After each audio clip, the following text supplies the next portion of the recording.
বাংলাদেশ জামায়াতে আমির doctor Shafiqur Rahman, আমরা দেখতেছি উনি বলতে গেলে এককভাবেই জামায়াত ইসলামটাকে উনি ধরে রাখছেন, টিকায় রাখছেন। সমগ্র বাংলাদেশের বিভিন্ন জায়গায় উনি যাচ্ছেন, প্রোগ্রাম করতেছেন, ঐক্য করতেছেন, সমাবেশ করতেছেন, জনগণকে একত্রিত করতেছেন, জনগণকে ইসলামের দিকে আহ্বান জানাচ্ছেন, তাদের দলের দিকে আহ্বান জানাচ্ছেন। এবং উনি প্রায় সময় বিভিন্ন কথার কারণে সমালোচিত থাকেন, আলোচিতও থাকেন।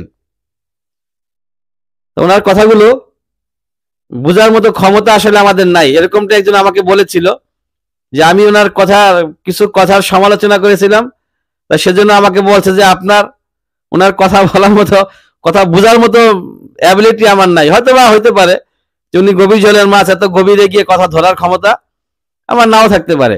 তো যাই হোক, উনি এখন আরেকটা চমৎকার কথা বলছেন, আপনার খুন, দুর্নীতি, ঘুষ, এইসব বিষয় নিয়ে উনি কড়া হুঁশিয়ারি দিয়েছেন। সেটা কি, কোথায়, কিভাবে বললেন? বাংলাদেশ জামায়াত ইসলামের আমির ডক্টর শফিকুর রহমান দিনাজপুরে গোরে শহীদ বড় ময়দানে কর্মী সম্মেলনে প্রধান অতিথির বক্তব্যে বলেন, সব খুনের বিচার হতে হবে।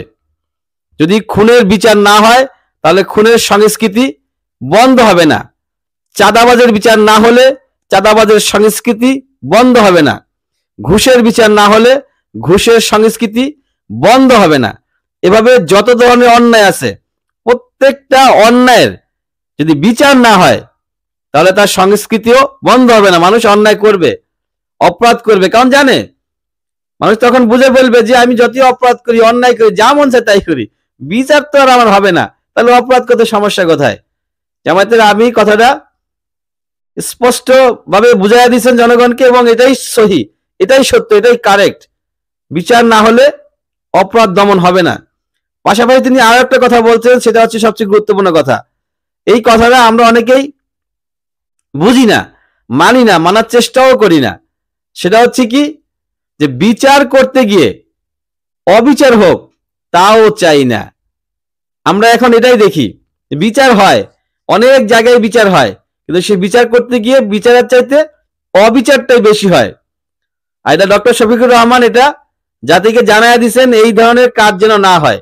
বিচার করবেন, 100% বিচার করবেন, তবে বিচার করতে গিয়ে 2 নাম্বারই করবেন না।